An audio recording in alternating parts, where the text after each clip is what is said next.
Hello दोस्तों, welcome to my class. तो हम आज फिर से डिस्कस करेंगे अनुवांशिकता वाला चैप्टर, जिसमें नंबरों का वेटेज ज़्यादा है।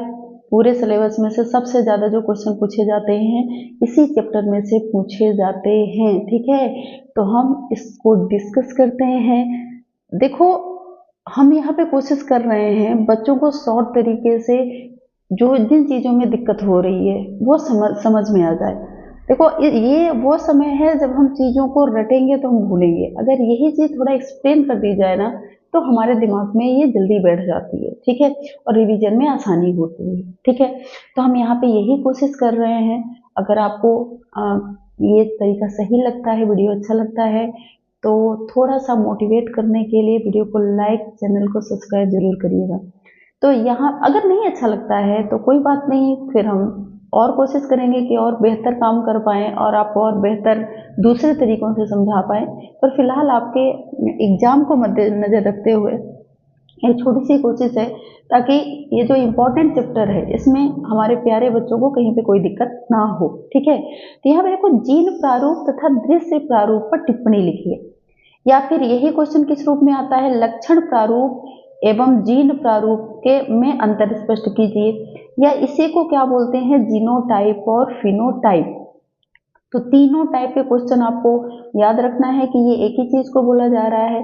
देखो, ये 2011, 10, 6, 19, 18 में लगातार ये क्वेश्चन पूछा गया है। आपको पता है कि जो आपके पेपर के सेट बनते हैं 7 सेट होते हैं। ठीक है, उसमें जो 2 नंबर के क्वेश्चन पूछे जाते हैं वो टोटल 8 क्वेश्चन होते हैं। ठीक है, तो ये जो क्वेश्चन है ये मैक्सिमम 2-2 नंबर को कवर करते हैं। ठीक है, तो अगर आप 2-2 नंबर वाले क्वेश्चन, और जल्दी भी होते हैं, तो अगर 2-2 नंबर वाले क्वेश्चन आप 8 कर लेते हो तो 8 दूनी 16, और मुश्किल से इसमें आपको कितना टाइम लगेगा, आधा घंटा। इतने में तो आप इसको कर लोगे क्योंकि ये ज्यादा बड़े नहीं होते। ठीक है, तो यहाँ पे देखो, जीन प्रारूप या दृश्य प्रारूप, जीन प्रारूप या इसी को हम समजीनी बोलते हैं, जीनोटाइप। अब ये बोला, जीन संरचना के आधार पर संकरण पश्चात प्राप्त संततियों के अनुपात को जीन प्रारूप अनुपात कहते हैं। जीनोटाइप मतलब जीन संरचना के आधार पर जब संकरण कराया जाता है, जैसे इसके नाम से पता चल रहा है, जीनोटाइप, जीन का टाइप, जीन टाइप के आधार पर, जीन संरचना के आधार पर होने वाले संकरण से उत्पन्न संततियों का मतलब होता है संतान, उत्पन्न संततियों के अनुपात को क्या बोला जाता है, जीनोटाइप अनुपात कहा जाता है। यह जीव के आनुवंशिक संगठन को अभिव्यक्त करता है। आपको पता है कि जो जीन है वो आनुवंशिकता की सबसे छोटी इकाई है। ठीक है, तो लक्षणों को एक जगह से दूसरी जगह ले जाने में जीन का भी महत्वपूर्ण योगदान है। समान जीन प्रारूप वाले जीवों का समलक्षण भी समान होता है। जो जीन का रूप, जीन का टाइप एक समान होगा, उनके लक्षण भी कैसे होंगे, एक जैसे।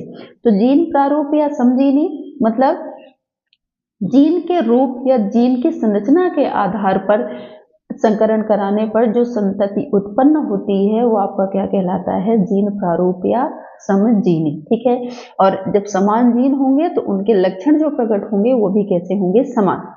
फिर हम आते हैं तीसरे प्रारूप या लक्षण प्रारूप या समलक्षणी, या इसे को हम फिनोटाइप बोलते हैं। तो जब लक्षणों को, समान लक्षणों को ध्यान में रखकर जीवधारियों के बीच संकरण कराया जाता है तो इससे जो संतान प्राप्त होती है वो आपकी क्या कहलाती है, दृश्य प्रारूप। दृश्य प्रारूप का मतलब क्या होता है, दिखने वाला। ठीक है, तो लक्षण जो भी होते हैं वो क्या होते हैं, प्रकट होते हैं, सामने दिखाई देते हैं, या इसी को हम क्या बोलेंगे, लक्षण प्रारूप। तो जब लक्षणों के आधार पर संकरण कराने से आगे अगली पीढ़ी में संतान उत्पन्न हो, ठीक है, और उनमें भी लक्षण कैसे हों, एक समान, वो आपका क्या कहलाएगा, दृश्य प्रारूप, या इसी को हम क्या बोलते हैं, समलक्षण। ध्यान रखना, जब लक्षणों को, तुलनात्मक लक्षणों को ध्यान में रखकर, समान लक्षणों को ध्यान में रखकर जीवधारियों के बीच संकरण कराया जाए तो उससे जो संतान प्राप्त होगी वो आपकी दृश्य प्रारूप अथवा समलक्षणी कहलाएगी। जैसे जीव के लक्षण, कैसे कैसे लक्षण ध्यान में रखने हैं, जैसे रंग, रूप, आकार, आकृति, स्वभाव। ठीक है। अच्छे जीव की क्वालिटी को लेकर उसमें जब संकरण कराया जाएगा तो आपका क्या कहलाएगा, दृश्य प्रारूप या लक्षण प्रारूप। लक्षण को ध्यान में रखकर कराया गया संकरण लक्षण प्रारूप, और जीन की संरचना को ध्यान में रखकर कराया गया संकरण जीन प्रारूप या समजीनी कहलाता है। ठीक है।